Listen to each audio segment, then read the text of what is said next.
Now, some of you may remember that I have reviewed this film that I'm about to review before, and that I gave it sort of a negative rating. But that is because I hadn't seen the film in years, and now that I have seen it twice, in fact, for the first time in a long time, I am ready to give it a better review than I did before.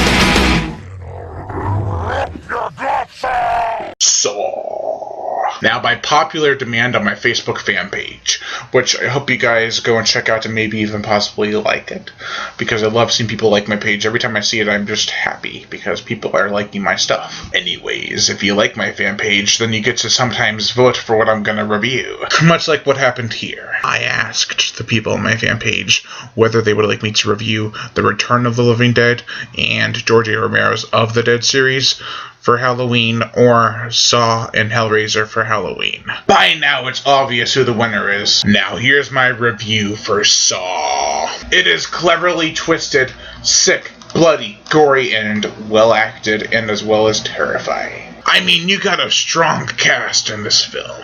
You have Wesley from The Princess Bride, you have Tobin Bell, who is the guy from Saw. There is also a short film based on this, directed by the director of this, James Wan. He directed other films such as The Conjuring, Dead Silence, Insidious Chapter 1 and 2. He's a really awesome director. He is so awesome that when he did this film, he didn't want to do any sequels because he's like, yeah, one's good enough. But the studio wanted more because this one made money. They want the other ones to make money, which they did. And James Wan actually ended up producing all of them. Gore, blood, carnage. It's all the kind of things you would like in a horror film.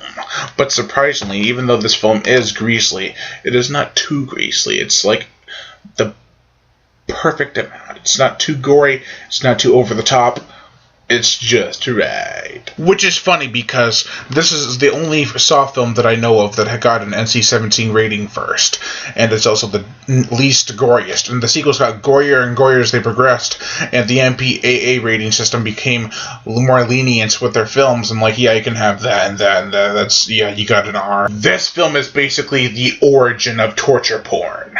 Torture porn is not porn with torture. It's torture in the form of porn. Basically, the reasons you watch porn is brought over to torture for the reasons you watch torture. It's like the same way. It's just two different categories, but it's the same kind of thing. You love it, you need it, and it's torture porn. It sounded like I was trying to sell something to you guys. Buy my torture porn. So all in all, the soundtrack is iconic and awesome.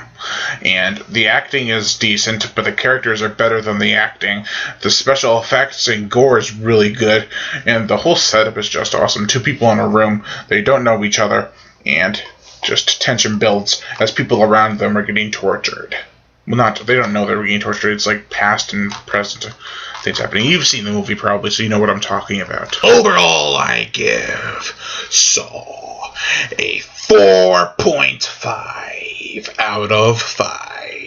I am Brian Gatto, host of Horror Show Movie Reviews. Make sure to like my Facebook page in the description below, and to leave comments and subscribe.